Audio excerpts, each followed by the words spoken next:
ছাদ ঢালাইয়ের সেন্টারিং বা শাটারিং এর বাঁশ লোহার খুঁটির নিচে কেন কাঠের তক্তা দেওয়া বাধ্যতামূলক?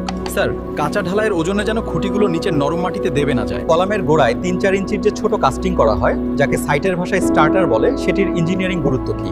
স্যার, স্টার্টার মূলত কলামের শাটারিং বক্স। কনক্রিট থেকে অতিরিক্ত পানি বা সিমেন্টের ফেনা উপরের সারফেসে উঠে আসাকে কি বলে এবং এর ক্ষতি কি? স্যার, একে ব্লিডিং বলে। এর ফলে কনক্রিটের উপরের স্তরটি দুর্বল হয়ে যায় এবং বিল্ডিং এর গোড়ায় ড্যাম প্রুফ কোর্স বা ডিপিসি এর প্রধান কাজ কি? স্যার, ডিপিসি মাটির নিচের কৌশিক আর্দ্রতাকে দেওয়ালের ইটের মধ্যে দিয়ে উপরের দিকে উঠতে বাধা দেয়, যা সানশেড বা ক্যান্টিলিভার স্ল্যাবের প্রধান রড কেন সবসময় উপরের দিকে দেওয়া হয়? স্যার, ক্যান্টিলিভার বিম বা স্ল্যাবের ক্ষেত্রে ম্যাক্সিমাম টেনশন বা টান উপরিভাগে। কনক্রিট ঢালাইয়ের সময় ভাইব্রেটর নজলটি কেন রডের গায়ে সরাসরি ঠেকাতে বারণ করা হয়? স্যার, ভাইব্রেটর রডের গায়ে ঠেকলে পুরো রডের জালি কেঁপে ওঠে। এতে রডের নিচের কনক্রিটের কার্যকারিতা বা কাজ করার সুবিধা মাপার জন্য সাইটে কোন টেস্ট করা হয়? স্যার, কনক্রিটের সহি কনসিস্টেন্সি এবং ওয়ার্কাবিলিটি যাচাইয়ের জন্য সাইটে স্লাম টেস্ট করা হয়। প্লাস্টার করার আগে ইলেকট্রিক পাইপের চ্যানেলের উপর কি ব্যবহার করা জরুরি? স্যার, পাইপের উপর সরাসরি প্লাস্টার করলে ফাটল ধরে, তাই পাইপের উপর চিকেন মেশ বসিয়ে তারপর প্লাস্টার করতে হবে। ইটের গাঁথুনিতে ফ্রগ মার্ক বা খাঁজ কাটা অংশটি কোন দিকে রাখতে হয়? স্যার, সবসময় উপরের দিকে রাখতে হয়। এতে মশলা খাঁজের ভেতর ঢুকে পরবর্তী স্তরের ইটের সাথে শক্তিশালী বন্ডিং বা চাবি তৈরি করে। কনক্রিট মিক্সিং এর পর সর্বোচ্চ কত উচ্চতা থেকে তা নিচে ফেলা যাবে? স্যার, সর্বোচ্চ 5 ফুট উচ্চতা থেকে। এর বেশি উপর থেকে ফেললে পাথর আর সিমেন্ট আলাদা হয়ে যায়, যাকে সেগ্রিগেশন বলে। বিমের ঠিক মাঝখানের নিচের অংশে ল্যাপিং দেওয়া কেন নিষেধ? স্যার, কারণ বিমের মাঝখানের নিচের অংশে ম্যাক্সিমাম টেনশন বা সবচেয়ে বেশি টান কাজ করে।